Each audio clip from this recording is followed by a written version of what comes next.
Zonja Gepi, doja që të flisnim për një ngjarje të rëndë. Shpeshta janë rastet fatkeqësisht edhe në Shqipëri të vrasjes grave, disa herë edhe për dështim të sistemit për t'i menaxhuar ashtu siç duhet agresorin, por edhe viktimën.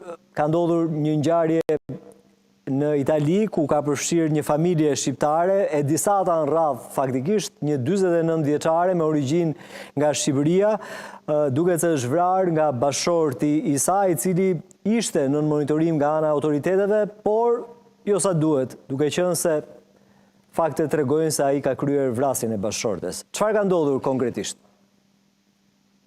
Shqiptar nga Maqedonia e Veriut. Kemi të bëjmë me viktimën e radhës, fenomenit feminicidio.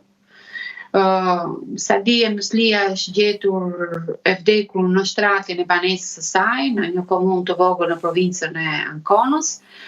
Është gjetur me goditje të forta në kokë dhe në fytyrë, derisa e kanë shpërfytyruar.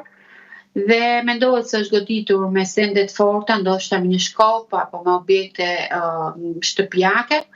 Dhe i dyshuari kryesor për këtë vrasje është bashkëshorti i saj, Nazif Muslia, i cili dhe deri në këtë moment që flasim është person në kërkim. Këtë pasdite është lëshuar urdhri i kërkimit evropian për të, pasi ka dyshime se mund të ketë kaluar dhe kufirin italian. Çfarë masash kishte për bashkëshortin, për ish bashkëshortin, zonja Gepi?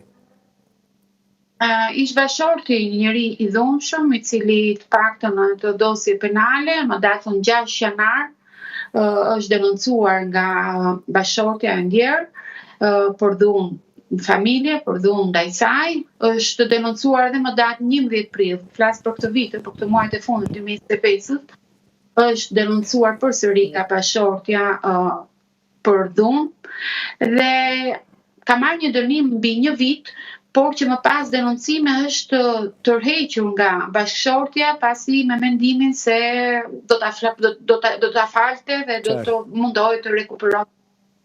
Janë kthyer të bashkëtojnë me kush që ai të nështrojë një projekti që këtu në Itali bëhet një kurs që bëhet për burrat apo bashkëshortët e dhunshëm, që bëhet kryesisht pranë shoqatave dhe strukturave, në cilët bëhet një rekuperim psikologjik, social i këtyre personave me këto problematika. Rekuperim që ai nuk e ka kryer dot pasi shoqata që organizonte këto kurse nuk kishte vend e bosh. Dhe ishte lënë për të hyrë në këtë kurs në vitin 2026, pranver të 2026. Dhe brenda kësaj tragjedie, viktime të radhës të feminicidios, kemi edhe një falimentim institucional.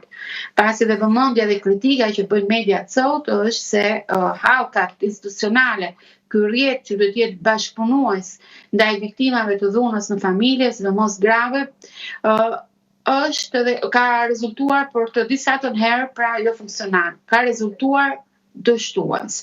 Dhe aq më tepër kur në Itali, vetëm pak orë para se ndodhte kjo ngjarje, është publikuar në fletoren zyrtare ligji i ri mbi feminicidio, i cili u aprovua një datë simbolike si 25 nëntori 2025, por publikuar në fletoren zyrtare më 2 dhjetor dhe aplikohet në fuqi më datë 17 dhjetor 2025.